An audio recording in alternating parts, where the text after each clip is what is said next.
I do a lot of training at IOPs and PHPs and treatment centres, and this is my favourite thing to teach.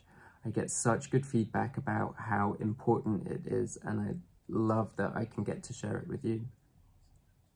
My name is Oliver Drakeford. I'm a licensed marriage and family therapist.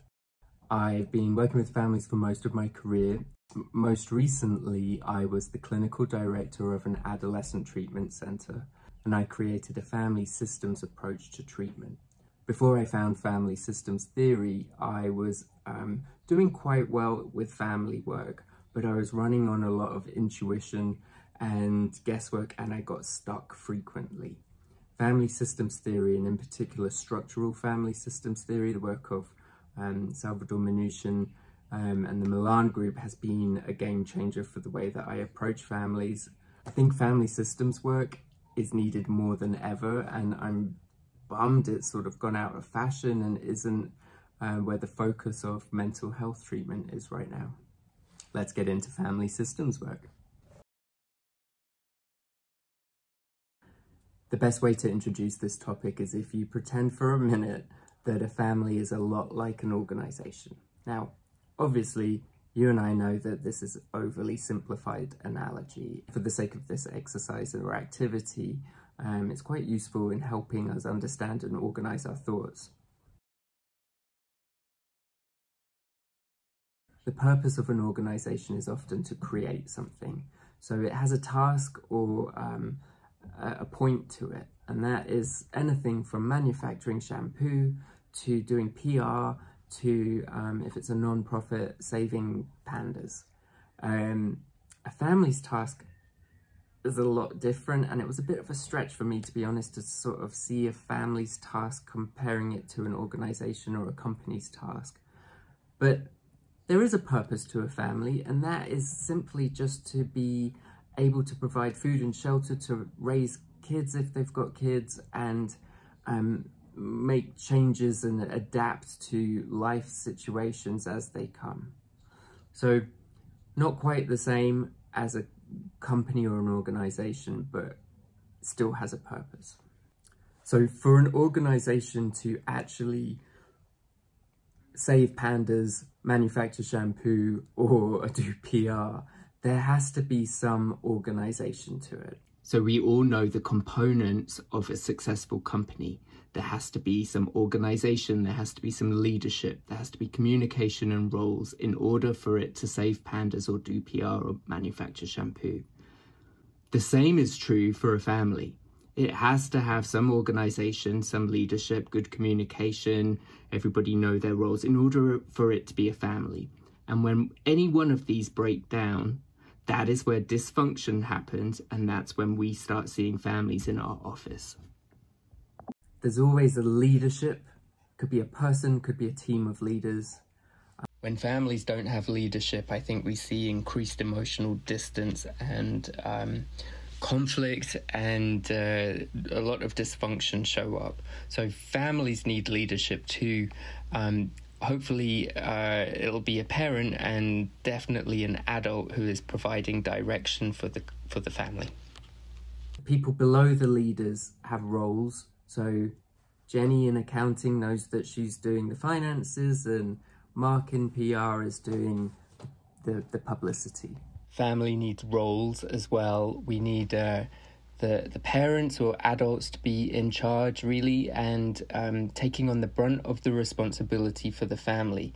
Within the leadership and the roles, there has to be clear communication. Jenny has to know that she's doing the finances, and Mark has to know that he's doing PR. And they've got to communicate with each other and up and down the hierarchy. Communication is key to a family's success, and my association actually goes to conflict resolution. If a family can't communicate, they can't resolve conflict and come up with solutions to adapt and change, which is one of the functions, going back a few clicks, to a family's sort of goal and purpose. And that hierarchy is also important. The people at the top are managing where people underneath them go, where they put their attention, time and effort. A rule of thumb is that if you're dealing with a family who has a teenager that's acting out or being oppositional, there is something wrong with the hierarchy of the family. They have the teenager has too much power or is too high up in the system. And you really have to understand hierarchies to be able to help. There's an element of support within a company which is different from that of a family, but if you stretch your imagination, you might be able to get there. A company offers support in terms of benefits and pay. Family has to support each other in a different way. You know, we're talking emotional support, comfort, connection, as well as providing benefits like a roof over your head and clothes and education. Companies will show that they've thought about all of these components by creating an organizational chart like this. We can see that there's leadership with the CEO at the top, who's come up with a goal and a vision for the company. There are roles clearly defined with different departments. I'm going to assume that there's good communication in place. We've got volunteer coordinators talking to the volunteers. And there's a very clear hierarchy. The coordinators and the managers are in a different level of the hierarchy. Our family map is a version of an organizational chart. We will be able to see what's missing. We're able to see what needs to be helped. Now we've looked at what a healthy organization or family chart might look like. Let's look at what dysfunctional or problematic family charts or organizational charts look like. One of the ways I've discovered to teach this to my team or people I supervise is to imagine that we're in a class together. If you're watching this, I'm sure you've been in quite a few classes and have a range of experiences to pick from. There are 3 types of scenarios for this class I'd like you to imagine. The first is a sort of lecture version or perhaps a TED Talk. Second is a more traditional classroom with a whiteboard and you asking questions and me delivering a lecture.